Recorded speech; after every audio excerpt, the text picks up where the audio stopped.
Division round the Kansas City.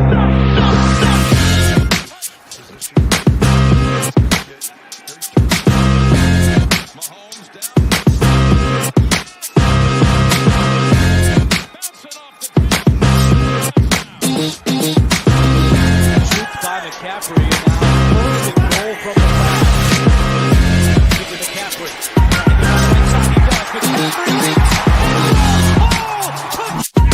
Third and 4. Rodgers to throw. Lofts it to the near side. It's caught for the touchdown. Devontae Adams.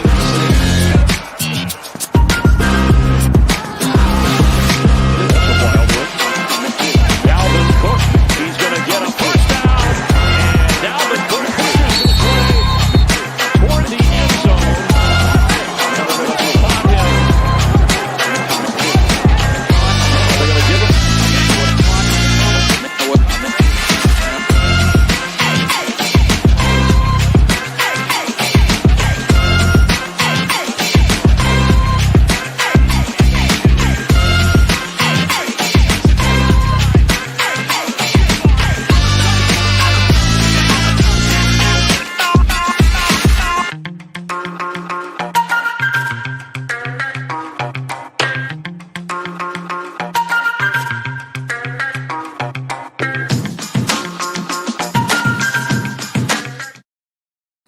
What's up, everybody? Welcome to DFS. No punt intended, right here on DSM Media. We're here every Thursday night, 9 p.m. Facebook, Twitter, YouTube, Twitch. You know, make sure you're sharing it out, hitting those retweet buttons, share buttons, thumbs up, subscribes. You know the deal. That's all I could say. And I do have to promote our sponsor because everybody's sponsored by Manscaped, but we are too. Use our promo code because it helps us out. It helps us get more fun, free stuff from Manscaped. DSM's the code, 20% off. We greatly appreciate it. They actually just extended our sponsorship because they love the work and partnering with DSM. So make sure you're sponsoring and supporting DSM Media and Manscaped there. I am Phil Stiefel as always. Jason Sullivan, my partner. And we got Rob back on the show from the Approach podcast, which is over there on FanShare Sports. Rob, welcome back. Hey, I'm so excited to be back. This is we'll get into DFS FS in a second, but this is one of those slates that you just feel good about. So I'm excited to talk about it. No, you feel excited. Okay, because literally I started working on the slates at 9:15 this morning, and then my phone rang at work, and then I didn't pick up my paperwork till 8:30 tonight again to even start. So well, if you're confident, that makes me confident because I've done zero research really. Well, this slate's getting ready to be Manscaped. That's what I got to say. I like that. Yeah. This is like a hashtag that. Manscaped sesh. We just got extended that. 3 more like months that. for sure. Jason, right. Jason, did you wash all the pumpkin juice off your hands from carving pumpkins tonight? I did, yeah. We carved the pumpkin a little while ago. I was just thinking about my lineups the whole time during it, so I'm ready to go. Yeah, there you go. Yeah, I know what kids look like when they're carving a pumpkin. I'm sure there's a mess all over your house. And well, he did it for like 2 minutes, and then he was over it. And then I carved the rest of the pumpkin. You got to do the rest of the work. There yeah. That sounds about right for sure right there. Oh, man. All right, so let's just dive right in. Rob, you love this week. So when you looked at this week's lineup and all the different games, before we start breaking each one, what jumped out at you that made you get so excited?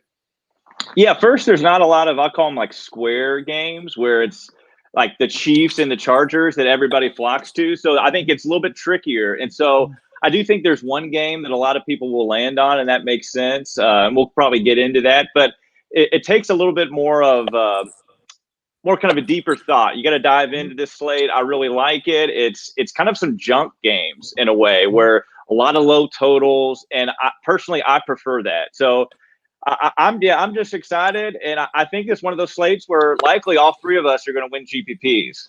Oh, that's exciting. I feel it. You were talking about game totals, and I do two things. And last week I went back to basics, and it starts. Sometimes you start thinking too much. You watch too many podcasts.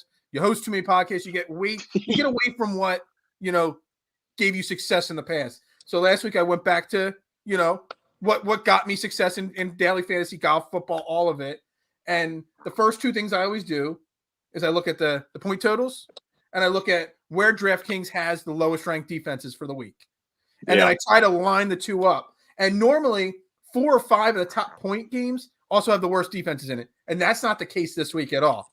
You know what I mean? Because there's not, like you said, a lot of high point totals. So Right. I do like what you say about there's some games that are different, because I wrote some games down that I'm looking at here, and they're games that I shouldn't be looking at, but for some reason I'm intrigued by potential, foundational pieces of lineups this week.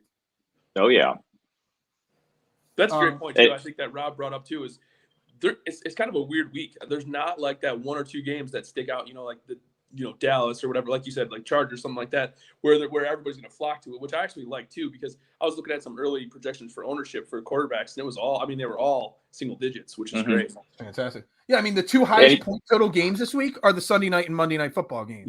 Yeah, not even on the main slate, and we also get a little bit of a recency bias. I think there's some quarterbacks that have been going up against some tough defenses that people are kind of upset with, and they'll come in low own, and so there's just unique matchups with not so some high scoring offenses that we'll get to take advantage of, because people just will look at numbers and see, well, they don't produce much. Well, they might this week. Yep. Yeah, so it's interesting. Before we get into the lineups, I want to say one thing off the bat. The one guy that has carried me, I've played him almost every week, and he's always putting up so many numbers. It's the first time I've seen it this year that Cooper Kupp is the highest priced guy this week. Oh my God! It's always Derrick Henry or Dalvin Cook or Christian McCaffrey. Cooper Kupp, 9,000 for a wide receiver. That's insane, and it might be the first week that I don't actually play him. Yeah. You know what, too? Jamar Chase got a price bump for the first time, too. He's been in the low 6,000s, which has been we talked about that last week on the show. Yeah, I'm like, this is great. 6,000, I think he was 63 last week, put up 33 points. So that was a steal. This week he's 75. So now they're making you think about it a little bit more. Yep, absolutely. Yeah. Absolutely. All right, Rob, you love this game. So this slate, what's the first game that you want to talk about then? Doesn't even have to be your favorite. Which one intrigues you the most? So intrigues me the most, I know the Tennessee Colts game, and I think a lot of people talk about that. There's a lot of information to go, but I kind of want to talk a little bit about your Eagles and your Lions game a little bit. I'm actually really looking excited about maybe Seattle and the Jags game too. So the Hawks and the Jags, but really looking forward that the Eagles Detroit game. Yeah, Philly Detroit is a really sneaky stack. And speaking of your boy Hurts, I know, and you probably a better person to ask than me, but there's a little rumblings that like Minshew might be starting later in the year. Is that you buying into that? Well, do I buy into it? Yeah, I mean, there's definitely a possibility that happens later in the year. Okay. Because we can all agree that Jalen Hurts is probably one of the top 5 fantasy quarterbacks, but he obviously has so many flaws in his game as an NFL quarterback. But now that Joe Flacco got traded and Minshew is now the backup quarterback, everybody knew you're not going to bench Hurts for Joe Flacco. There's just no point in it. But Minshew's still on a rookie deal. He's still young. Hurts is obviously struggling. And there's that theory that is Jalen Hurts struggling because Nick Sirianni is a bad play caller, or is Nick Sirianni struggling as a play caller because of Jalen Hurts and can only call a certain game plan? And I've even bought into it a little bit that maybe you have to start Minshew at some point to see if Nick Sirianni really is the problem. So it's not going to happen this week against Detroit. Might not even happen next week. But if they lose this week to Detroit, say, or it just doesn't go really well, or they lose a couple more games, say they're 3-8, 3-9, there's a really strong chance you might see Minshew start week 12, 13, or 14. That makes sense. Right, yeah, and that makes a lot of sense. And so, it's like you said, it's not going to be this week. And Hurts has been a great fantasy quarterback. Maybe quarterback for the Eagles, not so much. But the last 2 games, he's gone up against L.A. and Tampa Bay, 2 pretty great defenses.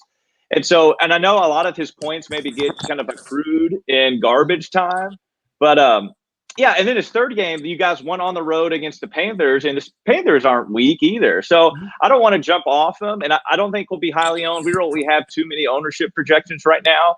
But against a terrible Lions defense, I think you have to go with Swift. And I love the game stack. Oh, not Swift. That's who on the other side of the ball. But with Hurts, half the game stack. So you get it against one of the worst rushing defenses within the Lions. And so we know Hurts is rushing upside. I do want to know if Miles Sanders is going to play, because I love stacking the game with who's your all's running back behind him? Kenneth Gainwell. Yeah, Gainwell. The So then you have Memphis, I mean, the great thing about Gainwell this week is because most likely Miles Sanders will not play. I mean, they're saying there's a slight chance, but ankle sprain, there's a really good chance he does not play this week. So Gainwell, even if Miles Sanders plays, he'll be limited because of that ankle. And Gainwell catches the ball out of the backfield. If you look at his targets out of the backfield, Jalen Hurts. He looks to his first target. If it's not there, he scrambles, and sometimes he dumps it off to Gainwell. And Gainwell's only 5,000. So that's what I was going to say. Yeah, you're going to get Gainwell. You're saving a lot of money there. Yeah, I mean the PPR and a 5K for a running back, and especially if Sanders isn't going to play, I love it. Devontae, he's going to have a breakout game. Why not against this bad Lions defense? Mm-hmm. And even Quez, I really like him. But then on the other side of the ball, Swift is one of my favorite plays in the whole slate. Speaking of catching the ball out of the backfield, they're starting to rely on him more and more for just production. And that 3-touchdown game isn't coming. So 2 rushing, 1 receiving, that's going to come. And then the Lions, cheap wide receiver, I think it's St. Brown, who's I think 3.9 is getting more playing time because of some injury. So I think it's going to be a sneaky game. I know you're a little suspect on the Eagles secondary, so it could get into a little bit of thing that you bring up St. Brown, because I wanted to ask Jason as a Lions fan. I mean, he had been getting 8 targets a game, didn't get some last week, right? But then last week he didn't even see the ball once. Yeah. Was that an enigma, or is that just something that So is it a trend or an enigma that he didn't see targets last week? No, I think it was a one-off. They don't have any weapons. I mean, they don't have really. They have Raymond and St. Brown are their 2 receivers, which are 2 guys nobody's ever heard of before. But I mean, outside of Hawkinson, they're trying to get Hawkinson the ball. Obviously, everybody knows that's coming though. So Hawkinson's getting doubled left and right, and then Swift out of the backfield has been probably their most targeted receiver. I mean, they throw to him all the time. He's getting 8 targets a game out of the backfield. Yeah. So I love Swift too. I completely agree with that. And this game I think it's a great stack. The Eagles options are cheap. The only thing that I always seem to get wrong with the Eagles is I obviously like to play Hurts, and then I always kind of get his stack wrong. That's like the one thing that gets me. Because Devontae Smith is going to get 8 or 9 targets every single week at least. Problem is it going to be Quez Watkins or Jalen Reagor? Jalen Reagor caught the late touchdown last week. Quez Watkins was quiet.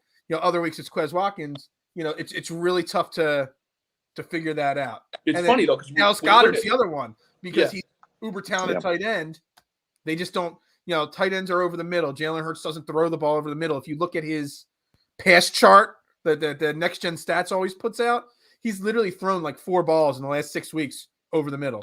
So I'm really not sure there about that. It's funny though, when you look at the receivers, Devontae Smith is obviously the clear-cut number 1, right, in terms of targets and everything like that. But when you look at production, Quez Watkins isn't that far behind him in terms of production, and he's doing it on almost half the targets. So I thought last week was going to be a breakout game for him. It wasn't as much. I mean, he still, I think, put up like 8 or 9 points, so not great. But I feel like his breakout's coming at some point, especially now that Zach Ertz is gone, so they're going to play more 3 receiver sets. So I think Quez Watkins is a good option. I'm probably going to keep going to the well on that one. Yeah. So I'll just say something real quick. I know because it's hard to get stacks wrong for like single entry and 3 entry max. And so this is a week. One thing I really love it is there's just 3 games I'm going to stack. And so if I make 20 lineups, it's just a combination of different possible stacks of those 3 games. And likely it's just 1 quarterback from each game. And so then you're likely going to maximize your potential to get that stack right and win the GPP. So I put a stack together with Hurts, Gainwell, Devontae Smith, and then I threw Hawkinson in there because, I mean, he'll probably be one of the higher-owned tight ends this week, but, I know how bad the Eagles linebackers are covering tight ends, so he's going to pay his value off most likely. It still leaves you with almost 5,400 left to build the rest of your lineup out. So, I mean, you could go so many different directions in that game, but I think that it's definitely one of the 3 games that I'm focused in on. Well, and to on your Hawkinson point, Hawkinson's been dinged up. He's had a shoulder issue and a knee issue in the past, few weeks. He started off the year super hot. I mean, he was averaging like 25 a game or 22 a game at some point early in the season. So he's kind of tailed off the last few weeks. But all you hear in the media here is that they're trying to get him more involved. They're trying to find ways to do it, lining him up almost as an H-back sometimes, out of the backfield to try to get him more targets. So he's obviously one of their, if not their best offensive weapons. So they're going to get him. I just realized this is both of your all's teams, and I should not have used this game to talk about. I should have let you talk about this game stack. We always cover the Eagles and the Lions every week anyway. That's perfect. You pretty much named like when you were intro, like when I said who do you want to talk about, you named every game I have written down here. So But Jason, I mean, I have one I don't think you guys are going to talk about. So Jason, what do you got? What do you got? So the Lions game is my favorite one. I'll be honest. My second favorite one is actually Cincinnati. I don't like anyone on the Jets though. That's the problem. So it's just gonna be a skinny stack with the Cincy guys. I like Burrow. Burrow's playing some great ball. 25 points a game over his last 4. I mean, they're airing it out. He had 415 yards last week, 17 touchdowns in 7 games for him. So I just love that guy, the way he's playing with Chase. I think Chase is the obvious stack. He's averaging 22 points a game in fantasy this year. That's insane. Yeah, I just think that's almost too obvious. Right. You know what I mean? Like, and their prices of Burrow and Chase have gone up so high. The thing is, is it worth it? The thing is that I'm going to do though is T. Higgins is only 5,200. Yeah. He had 15 targets. Yeah, I like T. Higgins a lot. Yeah. So I like stacking both of them actually, to be honest. Okay. Yeah. All right. So I'm going to give you a sneaky one here, guys. One that most people aren't going to look at. I think maybe I'm completely wrong, and everybody's looking at it. I'm looking at the Seattle-Jacksonville game. Oh, I love that game. Me too. And not because I want to play Seattle. Preach it. Because I want to play Trevor Lawrence this week. Yeah. Yeah. Preach it. In the redraft DSM redraft league, I have Lamar Jackson. He's out, so I don't have a backup quarterback. I had to go out. I picked up Trevor Lawrence as my quarterback this week because when I broke it down, Seattle gives up. It's not the old Legion. People still think of Seattle as the old Legion of Boom. That is not who they are. You could score and you could put up points, and so I built 2 different ones here.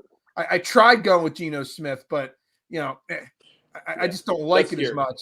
Trevor Lawrence, Robinson and Shenault. I went with the cheaper end on the wide receiver with Shenault. It leaves you over 5,500 to play. And let's be honest, Trevor Lawrence, I haven't had a chance to pull his numbers back up. The last couple of weeks, you can see the trend in the positive. I mean, he's had through 41 passes last year. Yeah. You see him getting more comfortable under center finally. It's starting to click, maybe is the way to say. So I don't know. What are your guys' thoughts about Jacksonville as a play this week? Well, I love it. I mean, Seattle ranks 27th against the wide receiver and 22nd. That's worse against QBs. And yeah, Jags are coming off a little bit of a break as they're coming from London. And yeah, just like we said, and you called it with Lawrence through 41 passes, they're clicking. I love Shenault. He is a monster, and they're starting to target him more in the red zone for specific plays. And his breakout game is ready to happen. I'm a little worried because Robinson is starting to trend up as well, and he could run all over a bad Seattle team. We've seen every team run against Seattle, but at 5.5K, that's my other game. I'm going to have some game stacks, so I love that call. I almost think James Robinson should be priced higher than the 6,600 because if you think about it, his last 4 games, his floor is 19.1 points. That was his last game, but he scored as high as 25. I mean, 6,600 for a guy that's going to get you 20 points. I mean, I would take that every single Sunday. So, I'm all over. I think the Lawrence, Robinson, Shenault, and maybe I'll throw DK Metcalf in there. I'm not sure. But I think hopefully not as many people are thinking about that one just because of, some of the struggles early on for Trevor Lawrence. So I thought go ahead. No, you go ahead. Oh, I was just going to say something real quick, and I'll hang up and listen. Is that New Orleans is a solid defense. Pitt is a very solid defense. So Geno's gone up against some pretty tough defenses. Obviously, the Jags, we've seen what Miami did to them. I think that the Hawks will score a bunch of points too, which will kind of speed up the game tempo. So yeah, sorry, Jason, that's all I wanted to say. No, you're good. I was hoping this game would be sneaky, but apparently it's not going to be sneaky at all. So this is why we're all winning the GPP. Yeah, exactly. Hey, I got a free entry in the Millionaire Maker. Someone sent me one. There you go. Thank you, Rob. If it was you that sent me the free entry, so maybe I'll go with Trevor Lawrence in the Millie Maker here. So the thing I think that sticks out about Lawrence is he only has 7 touchdown passes this season. I feel like that positive regression is coming. Like you said, he started to throw the ball more, and it seems to be clicking with those receivers. The receivers are talented on that team. Marvin Jones, we didn't even mention him. He's been really solid for them this year. He's not spectacular. He's never going to really wow you, but he's averaging almost 8 targets a game this season. Yeah. So, I like Shenault, and I also like Marvin Jones, too. Yeah, I love Marvin Jones, too. I was just looking at the 59 versus 47, and, I figured if I'm going to go with Jacksonville, I want to save as much money so that, is it going to work out for sure? We don't know. It's Jacksonville. But at least if I have 5,500 left over afterwards, then throw your defense in there. I could put some, not Cooper Kupp per se, but some of those higher priced guys that are for sure gonna, if Trevor Lawrence throws up 15 points. And I don't mind Metcalf this week either. Like you mentioned him briefly. He's obviously Geno Smith is not a great quarterback. We know that, but Metcalf has still put up 11 and 17 points in the 2 games that Geno's been in there. So I feel like this is a week I think they are going to score on Jacksonville, like Rob said. So I think he could be sneaky at 6,800. How often do you see? I mean, I know the quarterback's an issue, but how often are you going to see DK at 6,800? Yeah. But again, like Rob said, Geno's been going up against some pretty tough defenses, and Jacksonville is not. That's what I mean. Like I said, I wrote down. I haven't put it in a lineup yet. Going Geno, DK, and then throwing Chenault in there still leaves you over 5,500. So I don't know. I think it's a game that maybe it's not as sneaky as I thought. Like you said, Jason, that we're all. It's scary when everybody on a show thinks the same way like that. All right, what's the next one you guys want? Because I got others written down here, but which ones you want? No, you preach it to us. Us, yeah. I mean, I wrote down Bills and Dolphins, and you don't have to go Josh Allen. You could go Tua. Tua also. There's a lot of talk about, is he going to be the quarterback of the future? He's playing for his NFL career right now. So you can go Tua, Diggs, Waddle. You can throw Gesicki in there. You can go Josh Allen and Emmanuel Sanders. I've written down like 4 or 5 different combos that you could play out of this game, and I think it's where's my numbers here? It's one of the highest point total games for this week. So I don't know. What are your thoughts on that game? Gosh, I don't know much about that game, and I will defer to your judgment, but I'll probably staying with it. The only other game I'll sprinkle some on is that Colts Tennessee game, but I'm only sticking to those 3 that we've mentioned. Probably will leave out the Bills Dolphins game. Okay, Jason. Yeah, I pretty much agree. I thought the same thing. Tua has been really good, and I benefited off of him last week, really playing well with Gesicki, like you said. But I just am scared to put him up against Buffalo, to be honest with you. I know Buffalo's going to score a lot of points, but their defense is really good too. So that's the thing that scares me a little bit. I think they're going to hit Tua quite a bit. I don't know. Was that the game that Tua got hurt the first time against Buffalo? It may have been. I think it is the number 1 defense. Yeah, number 1 against quarterbacks. I'm going to stay away from this game, I think, unless there's one-off. I don't mind Gesicki as a one-off. Yeah, that's what I was going to say. I mean, it's a game where there's options from that. If you want to sprinkle in Waddle or Gesicki, with another stack, it might work. So you guys both brought up the Titans-Colts game. I mean, I wrote it down, but I was trying to build some stacks out of it and trying to play around with it, but I'm struggling with it because I don't know. I can't find myself playing Ryan Tannehill because he's like the complete opposite of Jalen Hurts. Jalen Hurts is a great fantasy quarterback that doesn't win much or play great football. Ryan Tannehill wins a lot of football games, but fantasy-wise, he is so inconsistent. And I know the Colts don't play great defense against quarterbacks, but so, Rob, you can go first. Are you going to go Wentz or Tannehill, a little bit of both, or is there one way you're swinging on it? Yeah, I might. I don't think I'm going to go with Tannehill either. I like your assessment of it. He's kind of like what Joe Flacco was in his prime with the Ravens. Absolutely. Not putting up a lot of numbers, but just getting the job done, setting you up in field goal position. I love the Colts side of the ball, though. The Tennessee Titans defense has been gashed, except for last week when they really shut down the Chiefs. But I think you're coming off that high. I don't think the Chiefs – the Titans will sustain that. So I really like Jonathan Taylor. And I really love Pittman. Speaking of Taylor, has I think 7 TDs or 4. No, I think it's 4 TDs in the 4 straight games actually. And one of those he had 2 TDs in the same game. But what I really love, the Colts started out using a timeshare with all 3 of their backs, and it's kind of shrunk it. And Taylor is just the main dog right now, and so I love that they're leaning on Taylor more in the passing game. His targets have been pretty consistent with the end of last year. He wasn't really getting any. I think they're bringing in Mack for that. And the Titans are, okay against the passing game, but not so great against the run. Speaking, that's why I like Pittman too. But so, you can go, I'll probably team stack it and I'll avoid Tennessee. But then, I might have some game with Wentz and then Pittman or just with Taylor. Jason? Yeah, I kind of agree too in this game. I think the hardest part of this game is not loving either of the quarterbacks. That's the biggest thing. Right. Like you said, Tannehill, that was a perfect assessment of Tannehill. I mean, he's got one of the ideal situations in football. You have, I mean, Henry in the backfield. You have Absolutely. 2 stud receivers. I mean, Berkshire's a pretty good tight end. So you have pretty much every weapon you can, and he's not putting up the numbers. So if I was going to play a team stack, I think I would go with Indy as well. I love both the running backs in this game, like you said, too. I mean, it's hard not to. And A.J. Brown just continues, when he's healthy, just continues to be an absolute monster. Yeah, I love him. It was one of my best pickups in the DFS redraft league. Yep. So everybody's talking about Michael Pittman. And, this game, I feel like this game can be one that a lot of people stack out of this game just because of the defenses. And I feel like everybody's looking at Pittman, and rightfully so. I think he's obviously the best wide receiver for the Colts. I was looking further down. So Pittman's at 5,300. I was looking at Zach Pascal. I know 2 weeks ago he had an O for game. I don't know if he got hurt that game or not. It was the Houston 31-3 blowout. But every other game, he's averaging 6 targets a game. Sometimes he catches a big one, sometimes he doesn't. I was thinking of Pascal at 4,400. I don't know. So maybe you stack Wentz, Pittman, Taylor, and then in other stacks, if I'm stacking the Eagles game or stacking the Jags, you throw Zach Pascal in there as a value play.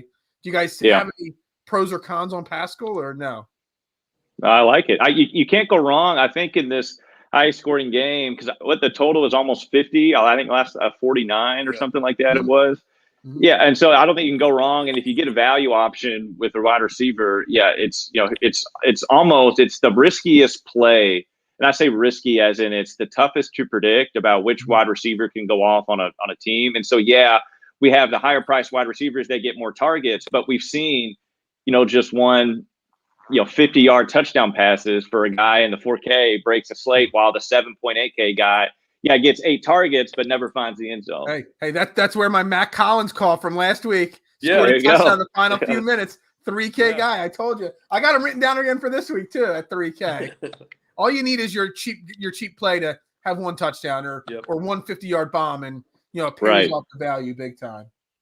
If you're telling me Pascal, I'm playing Pascal this week. I'm not saying he's the one for sure, but I will sprinkle Pascal in, and I will sprinkle in Matt Collins again. Well, can you let me know who the one is before Sunday, please? Yeah, I'll let you know. Sunday's like my busiest day of the year at my restaurant, so I'm not really going to be paying attention too much on Sunday. So, All right. So let's see here. I had some more names and some more games written down here. Anything with the Rams going against the awful Texans, guys? I mean, it's another one of those. Texans are the worst ranked defense, in fantasy. The Rams, Matthew Stafford's obviously riding high. Henderson killed us last week, Jason. Any thoughts on that game? I don't know how you stay away from the Rams at this point. The only problem is their prices are really going up now. Right. I'm staying away from it almost just because Kupp has gone so high. Yeah, Kupp's 9,000 now. I actually do like Henderson a lot this week. Yeah. Oh, my kid's coming in. Sorry. I do like Henderson a lot this week. Well, ask Jax what he thinks. Ask Jax what he thinks of Henderson this week. And so, Rob, what are your thoughts on the Rams? Yeah, and I actually like a guy on the other side of the ball as a real cheap value flyer. Nico Collins is 3.2K. He's received 11 targets in the past 2 games. So we get a positive game script with a guy that's receiving more targets, receiving more volume. And if he's in the 3K range, I really like Nico. In that positive game script, obviously they're going to be playing from behind. Right.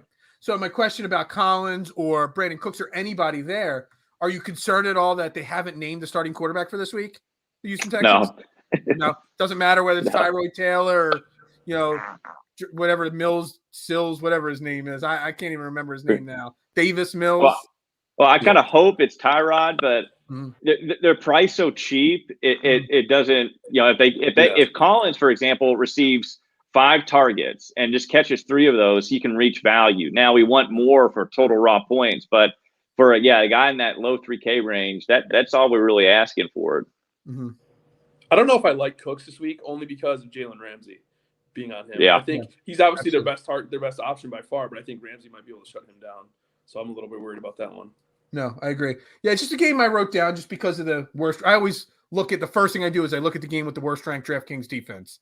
And that was the one. So I had a look at it. It didn't really intrigue me a lot, but plus Henderson, like I said, killed me last week, and Kupp being so expensive.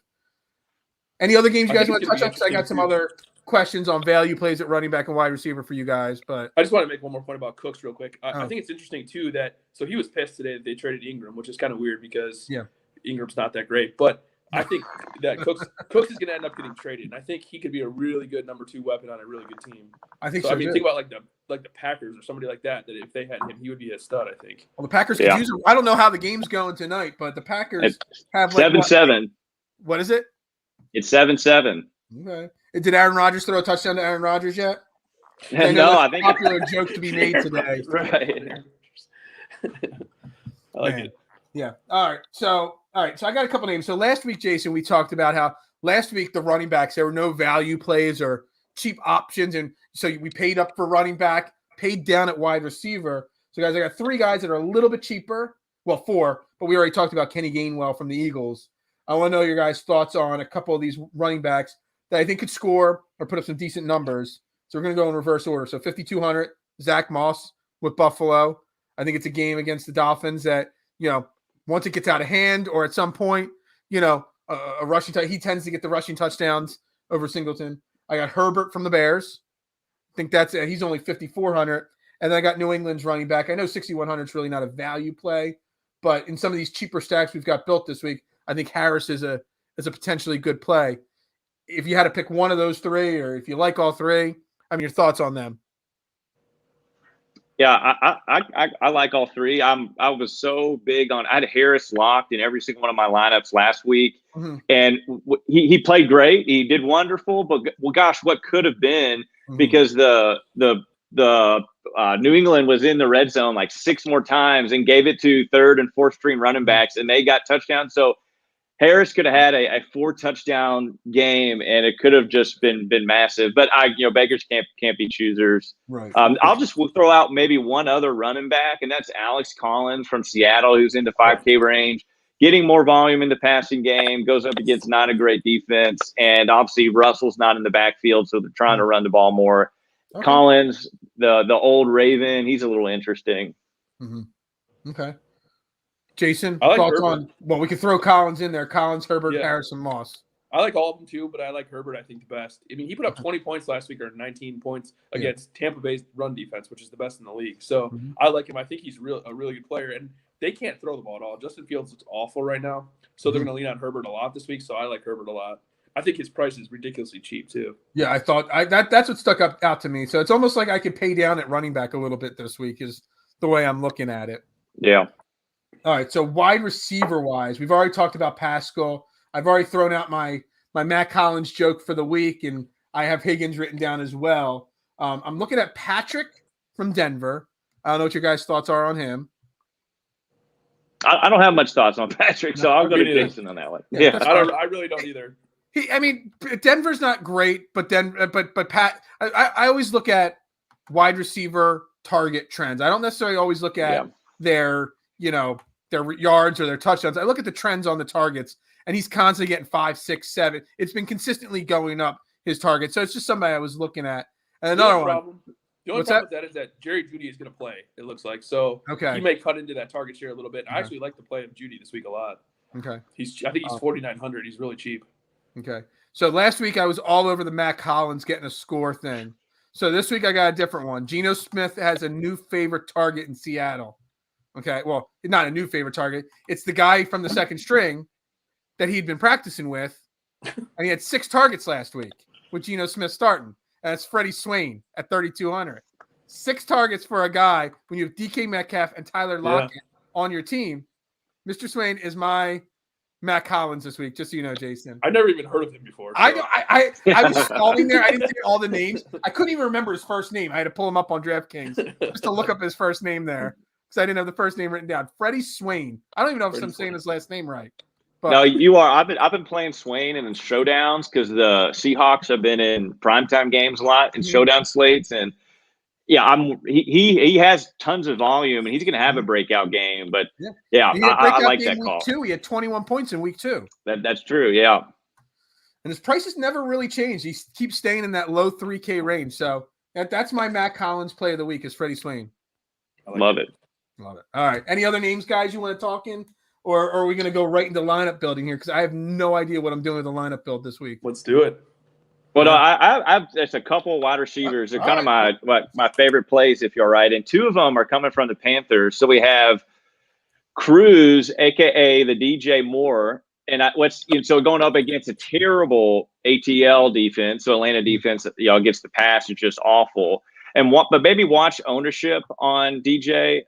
It could get high because he's a target monster. He's had double-digit targets in almost every game, I think, except for 2. Yeah, and you get a high-scoring game. Robbie Anderson is something similar, has tons of air yards.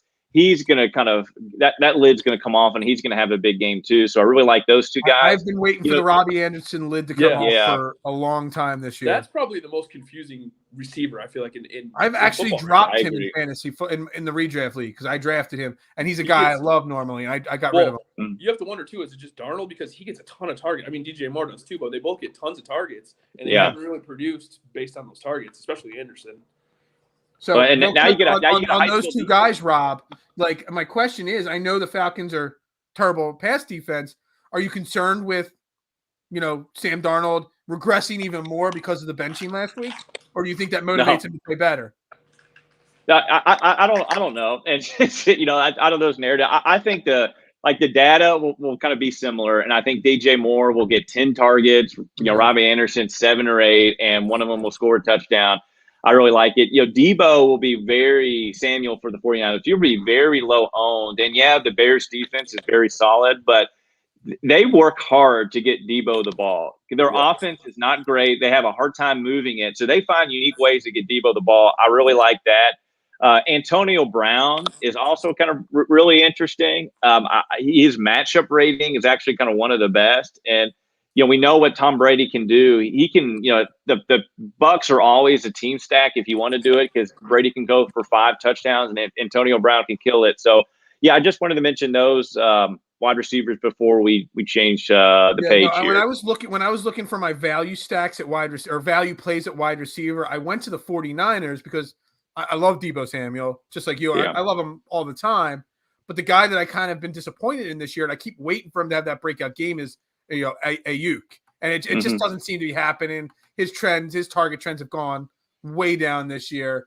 It's a whole bunch of different reasons. But I looked at him we can't play the value if you're going to look at that game. You got to go Debo Samuel in that game. Yeah, if you want a wide receiver from that game, definitely right. Yeah.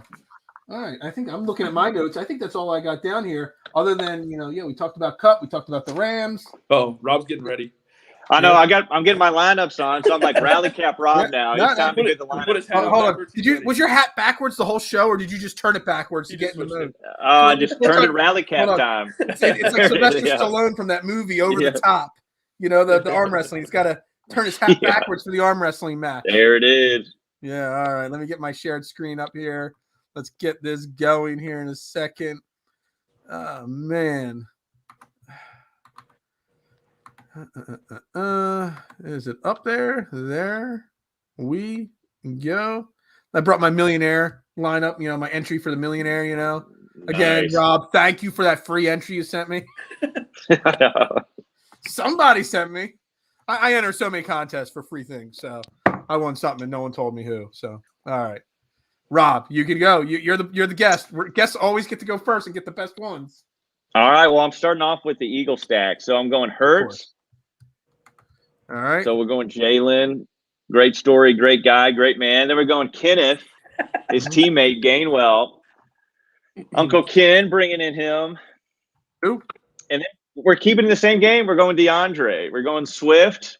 Hopefully he's having that 3-touchdown game that is in the card somewhere. Then we're going back to the cruise. We're sailing to Bermuda. We're bringing the DJ, and we're going DJ Moore. Love it. Yeah. You got jokes for every name that you're putting up. I do. I love it. Then we got the Pitts. We're going to the Pitts. We got Pittman. Oh, I thought you were going Kyle Pitts there when you said the Pitts. Hey. Then we're going back to the Eagles. We're going back to the Birds. We're going Devontae. High-scoring game. This game is going to break the slate. Mm-hmm. So then we're going Jared Cook at tight end. Not a great game, but he's a cheap tight end. He gets a ton of targets in that kind of high octane passing game. Like it. Then we're going Robinson in the flex spot. For the Jags, we talked about how a great opportunity he has there. And then to mix it up, I love cheap defenses. And we get a great matchup here. We get a terrible offense going against a great defense and a great defensive player. And we have a West Coast team traveling to the East Coast. We're going with the Bears as a cheap defense. Nice. Great defense this week to play. Mm-hmm. One of the best. I love it. All right. That works for me. All right. Jason, you got that written down to check him to make sure he's not cheating or anything like that? I like the cruise. The first time you said it, I didn't know what he was saying, and then now I get it. It's awesome. I get it. I got it right away. It took me a second. Oh, man. All right, Jason, you're up and on the clock. All right. I'm actually going to clock you here. My man, Joey Burrow. Burrow. All right. Thank you. You're not going to take every good stack away from me. So I'm going to stack him with Chase and Higgins. Chase and Higgins. Wow. You're doubling up on that there. It's in a three-way matchup. I think it's a great way. Which, by the way, before you go, I did win the matchup last week against you and Hunter. I'm now 2 out of the last, having not won a single thing in over a year of fantasy golf and football against the host. I have won 2 of the last 3 weeks. I'm just throwing that out there, Jason. You're the man. All right, I'm going to go Jonathan Taylor at running back. Okay. And then I'm going to go with Darrell Henderson as my other running back. I feel like everybody's going to jump off the bandwagon now because he only had 9 points last week when he was chalk. So I'm back. What are we at? I'm going to go Jerry Jeudy, wide receiver, coming back. I love that call. Yeah, it's a good play. That's why I was looking at JJ. I mean, Washington's defense. We didn't really plane. talk about Washington's defense. I mean, their defense gives up a lot of passing yards. There's no doubt about it. They do. I'm going to go with my man Seals Jones. Ricky Seals Jones at tight end. Nothing fancy. I had him a few weeks ago. He did great for me. Just going to get you 8 to 10 points. That's all I need. Where is he on here? I got to type in something else here to get him up here. We'll type in Ricky. Ricky. There you go. 3,900 left. Ricky the Dragon Seals Jones. I'm going to go Devontae Smith, too, at the flex spot. Gotcha.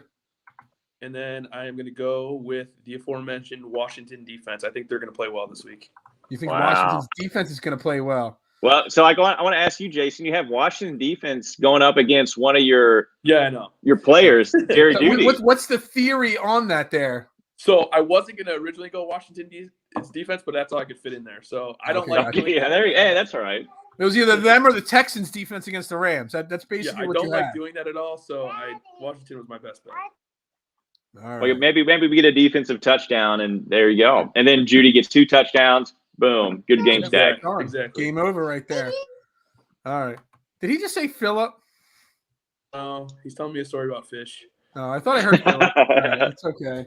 All right, so we're going to go with the Trevor Lawrence stack then for me. You guys there it is for me? So we're going to play Trevor Lawrence this week.